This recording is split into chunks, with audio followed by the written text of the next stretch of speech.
Hi there, I'm Tammy Thies, as you know, founder and executive director of the Wildcat Sanctuary in Sandstone, Minnesota, and I am greeted today by a very important and lovely person.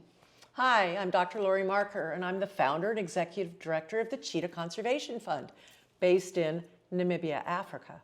So we have a lot in common, I think. Yeah, and it's our first time meeting. I know, it's just amazing. And so we just wanted to share our relationship with all of you to talk about the crisis that we're facing today. And we're very, very concerned about the crisis of the big cats and the little cats. Yes. Cats, wildlife needs to be kept in the wild. And places like ours are struggling because we are taking care of these animals that have come out of the wild or have been people's pets. Yeah. And that's what we've been talking about now for the last several hours. Yeah, you came to the Wildcat Sanctuary and visited today, and we're so grateful. You got to see Erin the cheetah. And it might be that we have very different missions, but we really don't. In the end, it is about keeping wild. It is about not having them exploited in captivity. It's not keeping them as pets. Yeah. And sadly, what we do is a lot of the captive wildlife crisis. We have some non-releasable wildlife. But the reality is these animals shouldn't be behind fences, shouldn't be behind cages, but you're struggling with that the cheetah might not even be surviving in the wild. We're at a dire time. Tell me a little bit about that. And I've been hearing that cheetahs are declining for years, but what you've told me today is this is really critical right now. We're at a crisis. There are less than 7,000 cheetahs left in the world. They're found in Africa, and very small pocketed populations. The cheetah already lacks genetic diversity. Right. So that's one of its problems. Loss of habitat, human-wildlife conflict, and the illegal wildlife pet trade, which brings us very close together. Yes. So I've had to develop a whole nother center up in Somaliland, which is a breakaway of Somalia. It's not even a recognized country. In the Horn of Africa, where we've got 101 cheetahs in the last 7 years that have come in, confiscated, caught from the wild to go into the illegal wildlife pet trade. And it's just horrific. And so here I am now having to develop not only a center to take care of these animals, but the programs now going into place to try to keep them living in the wild. And those programs are critical. We don't want them coming out of the wild. The programs we've developed in Namibia have been proven for the last 35 years of education, farmer training, teaching people how they're living in the wild. But the cheetah is an animal that is not found in protected areas.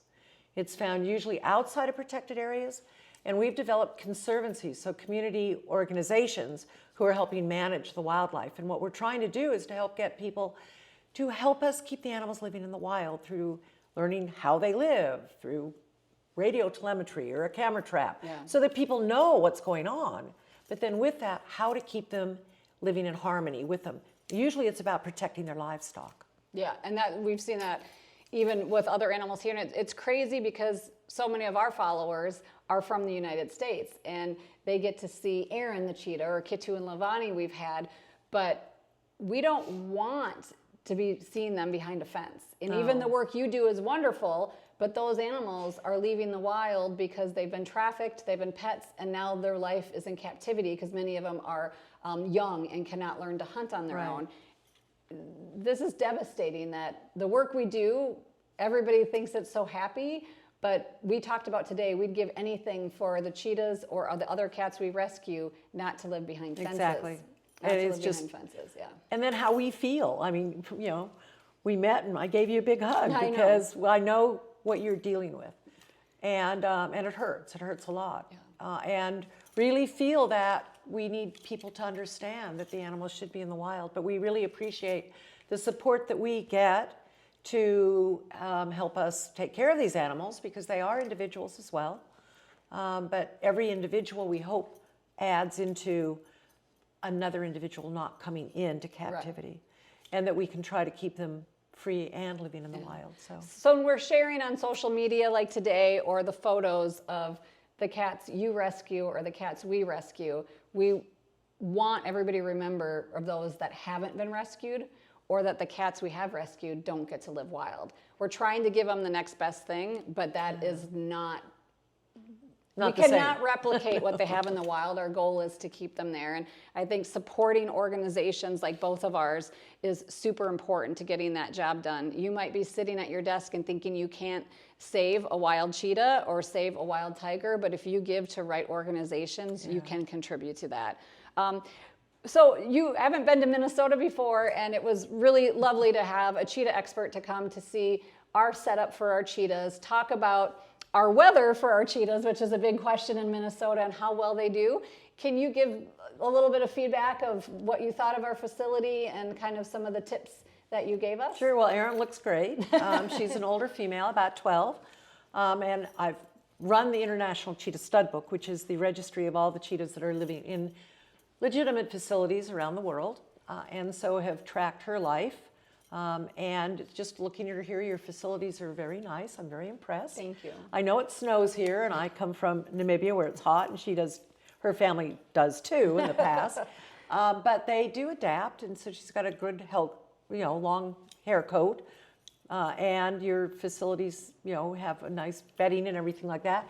And you've got a long area, and you could run her a lot, I think. And we talked about maybe running behind the truck and getting her, even her old age, that would be good for her. Motivating her to get up and moving. Yeah. She likes to do that for the property sanctuary dog, but so I think there were some good tips we learned today. And also we had concern, we've been asked to help more captive cheetahs, and our concern was our temperature and are we the right setup? And so I think you helped give us some tips so that if we proceed that way, we can give them a better quality of life here at the sanctuary as well. And but our goal again is, bittersweet when you and I talk about the captive cheetah and saying, how do we save the wild cheetah? And then what are we doing? Yeah, and I think that's important. So please, if you're listening to this and you like cheetahs, help us. And you can go to our website. You can help sponsor a cheetah. I think you have that too. And maybe we can get some partnerships going and come over to Namibia and visit us. Yes. We'll eventually have people coming to Somaliland to learn more about the work that's going on there too. But thank you for doing what you do. And thank you for doing what you do. And again, our goal is keep the wild in the wild, especially the cheetah. Yes. Thank you.